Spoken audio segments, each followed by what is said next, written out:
who are here with me at the moment as well. Standing at the far right, we have Ingham County Prosecutor John Duane. Next to him, we have Sheriff Scott Wigglesworth, Special Agent in Charge of FBI, Jim Taraska, and you've already met Deputy Chief Chris Rosman.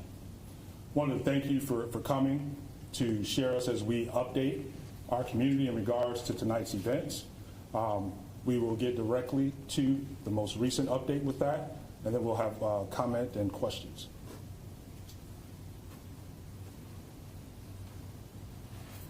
Thank you, Chief.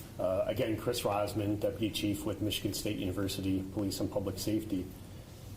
So we start tonight by sharing an important update.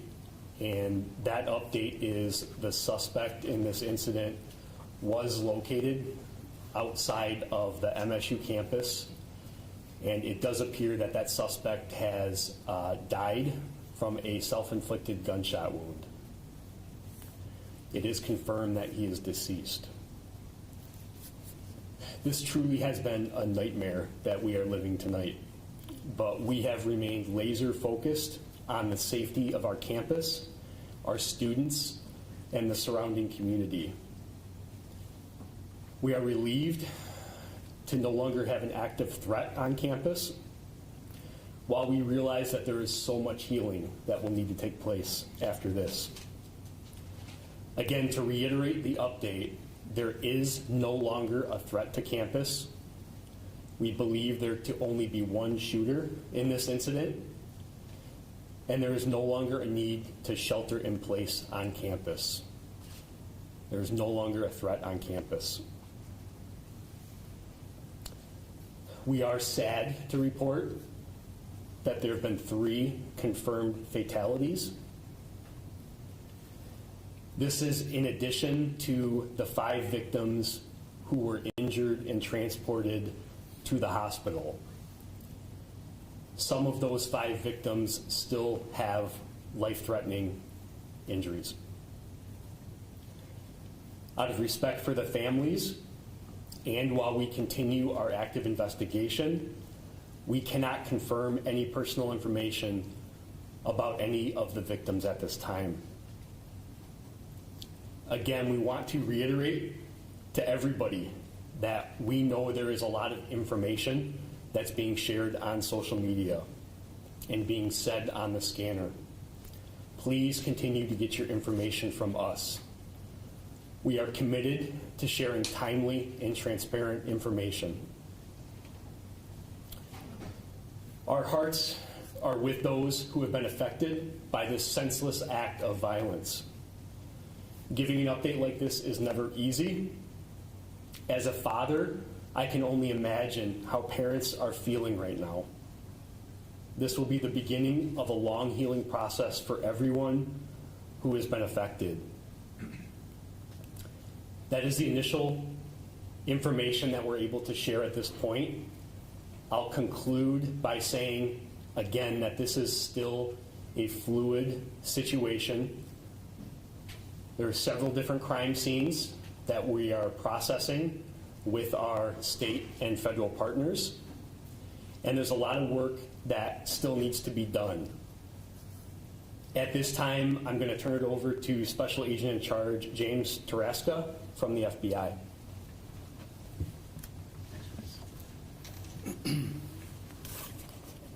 Good evening. I'm Jim Taraska, Special Agent in Charge of the FBI in Michigan. Our hearts go out to the victims, their families, and the entire community. I'd like to thank Chief Lynch for your leadership tonight and your partnership. This evening, FBI agents and our response teams joined our law enforcement partners to assist in investigating this horrific incident. We will continue to investigate till we are sure no further threat is posed to the public, which at this point, we're pretty clear it's not. Additionally, we will provide victim services to all students impacted by this incident. We're asking the public, in addition to the other numbers provided to call in for information, we have the 1-800-CALL-FBI. number, please feel free to use that. Call any tips. This is an ongoing investigation. We'll continue investigating throughout the night and likely days. So with that, Chief, thank you.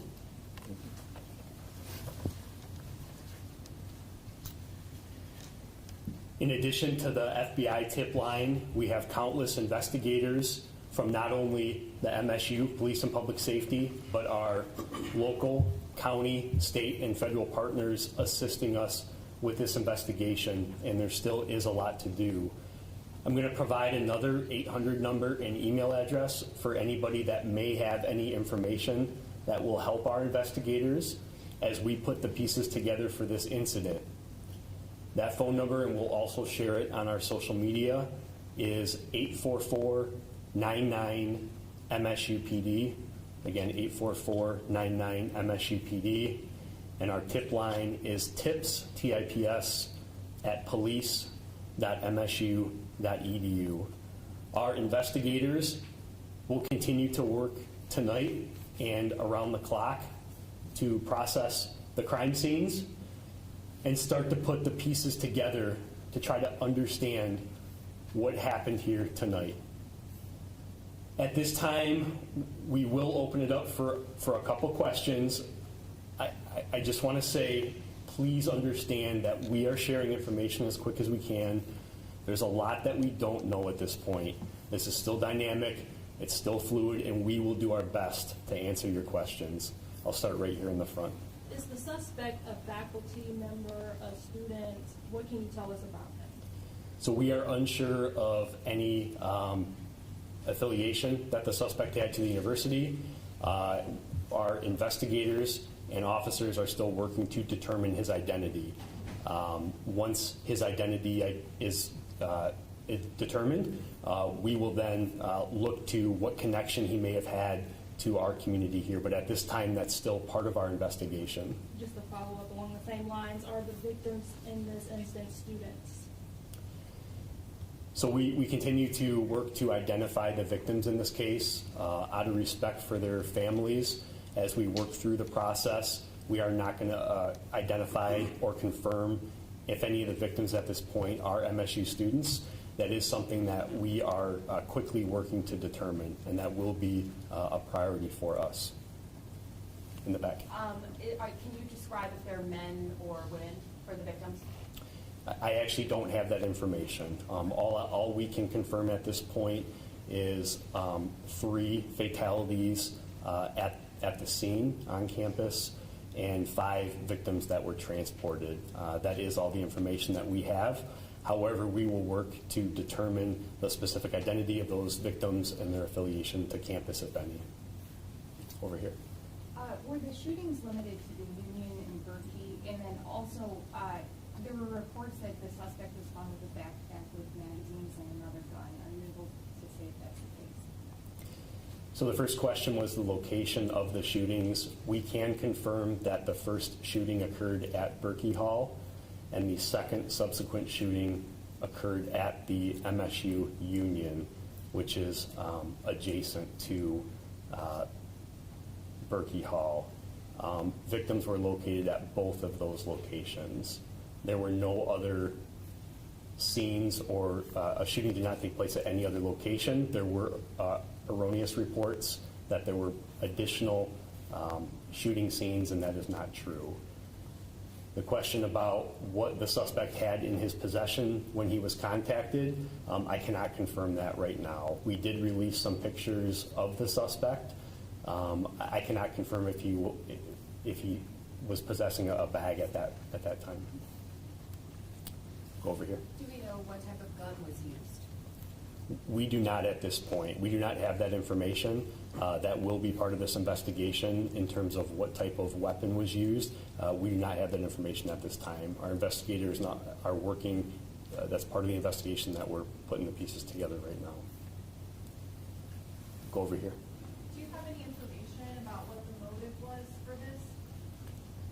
We have absolutely no information right now on what the motive is, and I can't even begin to imagine what that motive would be. That will obviously be part of our investigation. I know that that is going to be a question that lingers on everybody's mind. We will do our best to determine that, but at this time, we have no idea. How Right. many law enforcement officers, agents assisted you in this entire incident? The initial response to the initial shooting was overwhelming. Every one of our law enforcement partners in Ingham County responded to the scene, and additional counties in this area showed up along with our federal partners. I'm comfortable saying in the hundreds. We had hundreds of law enforcement officers from university, local, county, state, and federal from the mid-Michigan area that descended on campus today in a coordinated effort to resolve this incident and secure our campus. In the back, U6. Do you know where the MSU president is, and do you know why we haven't heard from her? I don't have that information right now. My understanding is that she is returning to campus and has been briefed on this incident, and I can only imagine what she's feeling at this point. Our focus up to this point has really been on the safety of our campus and the public safety operations at hand. And we have briefed not only our president, but our executive leadership team every step of the way.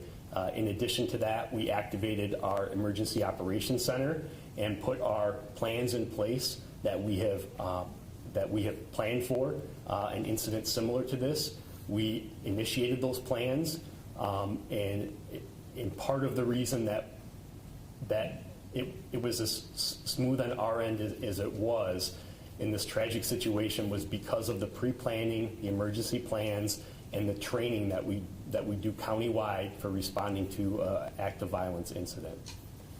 In the back, great. Can you confirm how many fatalities and injuries there were at each shooting location, and how many people were at those locations when the shooting started? Sure. The question was how many victims were at each shooting scene. I unfortunately do not have that information. Out of an abundance of transparency, I can share that 2 of the fatalities were at Berkey Hall and 1 was at the MSU Union. The other 5 victims, I don't have the specific locations where they were. We also don't have specific information on how many students or people were in those buildings when the shooting occurred. I do know that there were students in those buildings. I don't have a specific number. I want to commend the students and our community on how they reacted when we sent out our emergency messaging, instructing people to shelter in place, to run, hide, fight. Our community listened, and that's why a lot of folks in those buildings were able to escape, is because of following our instructions. I'm going to go over here in the back. You talked a lot about the collaboration, the massive response. What led you to this guy? How did you find him? So I actually don't have that information right now. The update that we provided about the contact that we had with the suspect off campus was very fluid and dynamic and occurred right before coming in here today. So unfortunately, I don't have that information on what led us to his location. He was contacted by law enforcement, and he was contacted by law enforcement off campus. I cannot confirm that location right now. That scene is also being treated as a crime scene and is being investigated as we speak. We may have additional information to share relating to that in the future. Tell you what, over here, go ahead. The 5 victims, are all of them still in critical condition? Are some in stable condition? What's the range of their condition right now? So we do not have a current update on the 5 victims that are at the hospital. I am aware that they experienced life-threatening injuries. We hope to have an update from the hospital, and I think at future briefings we will have a representative from the hospital here that may be able to share additional information as well. Sir. Yeah, thank you. The shooting victims in Berkey, were they all in one location, such as a particular classroom? So I don't have that information right now. That will be part of our investigation in terms of where the victims were located within the building. We don't have that information available to us right now. Right here. Are there plans to close campus beyond the 48 hours? So at this point, we are declaring that campus will be closed for 48 hours. That is the current status right now. That is subject to change as we evaluate our response to this incident, keeping the victims and the students of our community who have been impacted by this tragedy at the forefront. If we need to extend that we will, and the appropriate conversations are occurring to make those determinations right now. Sir? Can you confirm that the suspect in the photos is the same person that was found dead? I can confirm that the photograph that we pushed out immediately as part of our transparent information sharing is the same suspect that was found deceased, yes. Sir? Just so I'm clear, can parents come to the campus now to pick up their students, and can students leave the campus? Yeah, so we have lifted the shelter in place. That communication was sent out during this conference. Students are free to leave and go about their business. If they would like to be picked up, they may do that. We encourage any student that experienced any part of this incident that may be a witness to contact us. We have already been in touch with several of them, but if there are any students that witnessed any of the tragedy that occurred tonight, we would refer them to our tip line and email. We would like to have an investigator speak with them to understand what their experience was during this tragic incident. In the back. To your knowledge, was there anybody that confronted the shooter either at Berkey or the student union building?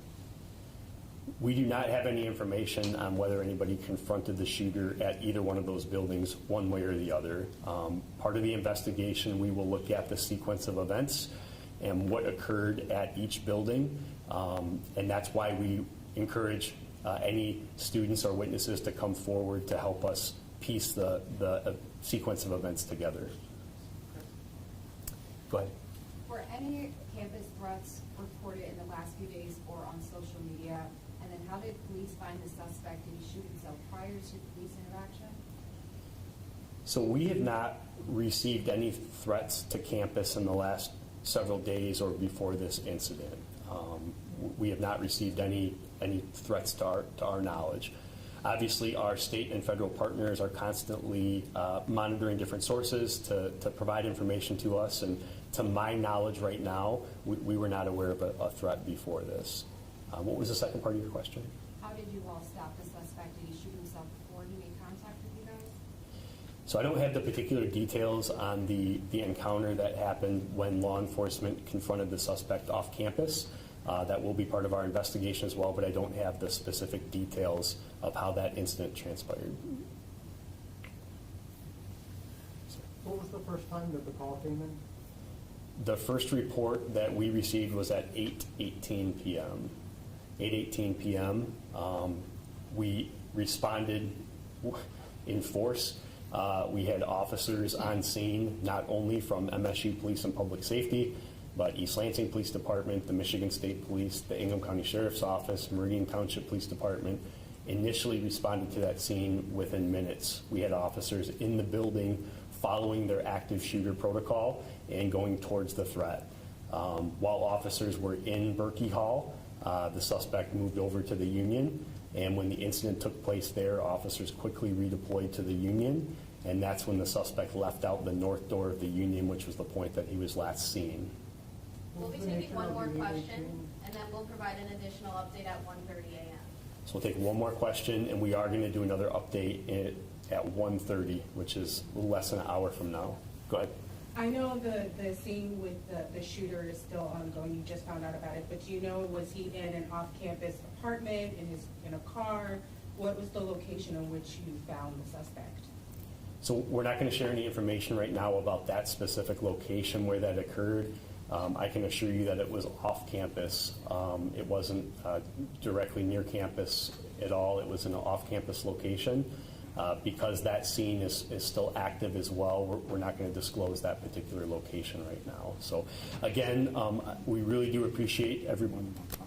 Go ahead. Yeah. I'm going to turn it back over to the Vice President, Chief. I just wanted to end it with this particular comment.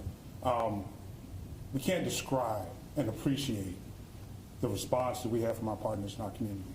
The number of police officers, emergency medical service, fire departments that showed up literally within minutes to support this effort is completely overwhelming with that. If you were on campus at the time, you saw it with that. They're still there, still clearing buildings. It's a very methodical process. We had the numbers to do it, and it's only because of the relationships that we have here locally and the ability to train and partner constantly, and the communication is always there. It's a situation that when one department receives the call, everybody does with that. We're extremely grateful for our relationships. It would not have been as thorough and as expedient and as efficient that it has been to this point without those partnerships. I just wanted to take a moment to thank our partners with that, as well as our community for being responsive to the messaging that was sent to them this evening. Thank you, and we'll see you at 1:30.